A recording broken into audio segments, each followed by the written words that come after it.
योगी आदित्यनाथ और प्रधानमंत्री जो है नरेंद्र मोदी, वो लोग पहले से एक दूसरे को जानते हैं संघ में और उससे उससे कहीं पहले। तो उन्होंने जब उनको चुना था पहली बार, क्योंकि वो एमपी से डायरेक्ट सीएम बने हैं, वो एक कैलकुलेटेड मूव था।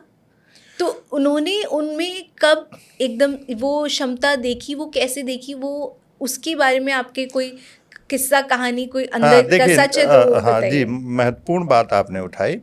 प्रधानमंत्री नरेंद्र मोदी बहुत पहले से जो है मुझे लगता है कि उनको लोगों को चुनने के बारे में उनकी जो दृष्टि है वो बहुत कारगर है और बहुत ही मैं कहूँ कि एक ऑब्जेक्टिव विश्लेषण होता है और इसीलिए वो सही व्यक्ति को सही पद पर सही समय पे बैठाने में कामयाब रहते हैं और यही वजह है कि इतने लंबे समय से वो राजनीतिक कैरियर में हैं और मतलब गुजरात के मुख्यमंत्री के रूप में, भारतीय जनता पार्टी के संग और अब प्रधानमंत्री के रूप में।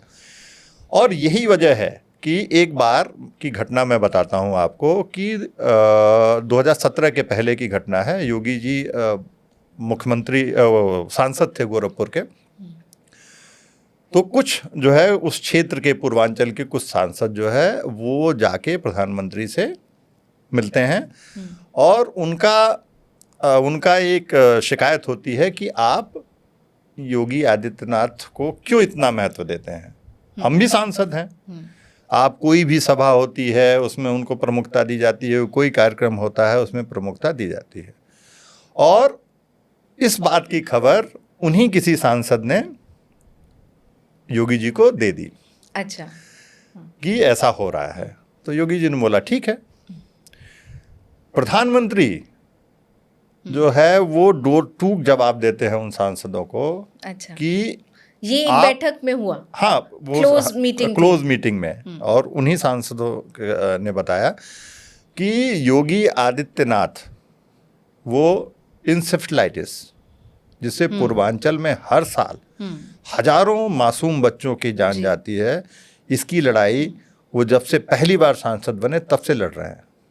योगी आदित्यनाथ गोरखपुर में एम्स के निर्माण के लिए, गोरखपुर में बंद पड़े फर्टिलाइजर कारखाने को खुलवाने की लड़ाई संसद में जब से वो सांसद बने तब से लड़ रहे हैं। योगी आदित्यनाथ राम जन्मभूमि आंदोलन जो है जब कोई नहीं सक्रिय था तब से वो सक्रिय हैं। तो ऐसे में उनको महत्व देना और उन पे प्रश्न उठाना ये ठीक बात नहीं है।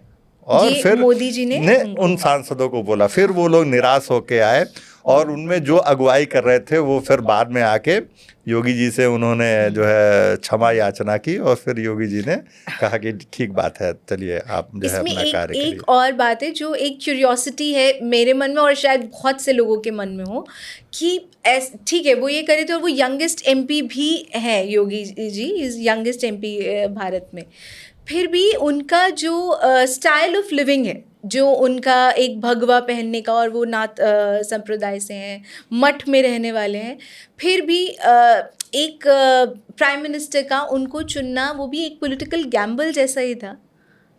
नहीं, मुझे लगता है इसीलिए मैं कह रहा हूँ कि अगर किसी ने योगी आदित्यनाथ को 1998 में वो पहली बार लोकसभा के लिए चुने गए 26 साल की उम्र में, उसके बाद उन्होंने जिस प्रकार से अगर उनकी आप चाहे धार्मिक, सांस्कृतिक, आध्यात्मिक और राजनीतिक गतिविधियों को जिसने भी ध्यान से उसको देखा है, तो मुझे नहीं लगता है कि ये प्रधानमंत्री नरेंद्र मोदी की बहुत ही रैशनल, तार्किक जो है चुनाव था। ये कोई गैम्बल नहीं था।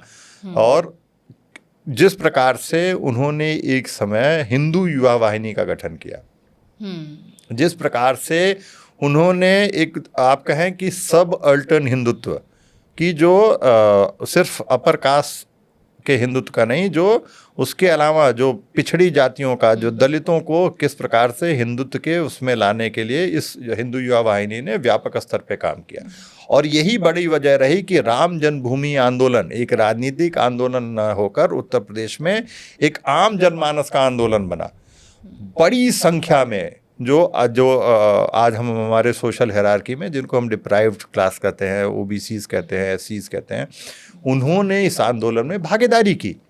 तो इस प्रकार की जो राजनीतिक पॉलिटिकल मोबिलाइजेशन की जो क्षमता योगी आदित्यनाथ में, मुझे लगता है कि बहुत अध्ययन करके, उनके ऊपर बहुत विचार करके जो है प्रधानमंत्री नरेंद्र मोदी ने उनको 2017 में इतने विशाल, इतने जटिल बिल्कुल। और इतने जो है कॉम्प्लेक्स जो है राज्य को संभालने का अवसर दिया।